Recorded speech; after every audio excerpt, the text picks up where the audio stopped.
Hi, and welcome back to this video series where we're talking about hymn playing tips for virtual services. I'm Hannah Cruz at the Church Musician's Assistant, and today's tip is number 4. This tip addresses two common problems that most of us church musicians are facing. The first is that your congregation is probably sitting at home listening through either their phone or their laptop or desktop. And for people listening, especially on a laptop or phone without earphones, they are not going to be hearing a great sound quality.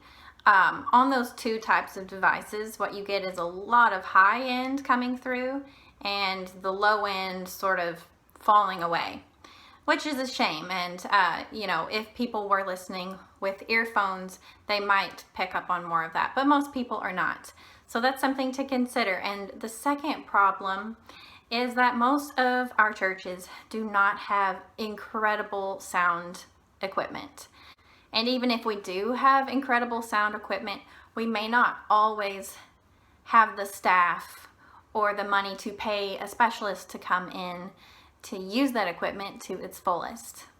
One way to address those issues as an organist is to play the hymns with a certain type of registration which de-emphasizes the high end and really overemphasizes the bass end. I suggest utilizing the 8-foot and 4-foot principles a lot, and then sometimes the 8-foot, 4-foot, and maybe 2-foot strings or soft flutes.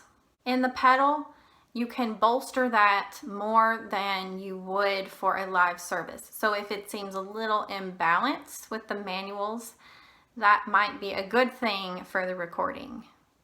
I can't give wholesale advice on which stops to pull on your organ because everybody has a different organ, different sanctuary, different recording setup.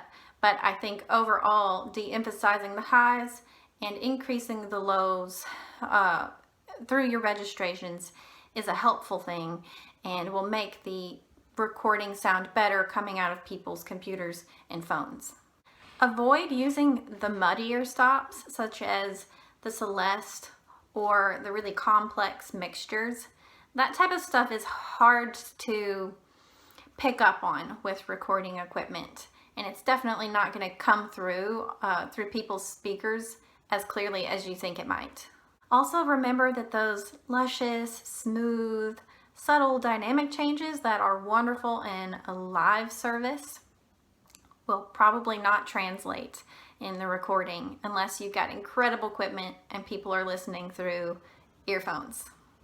Dramatic registration changes will make more of an impact than the subtle ones, so just keep that in mind.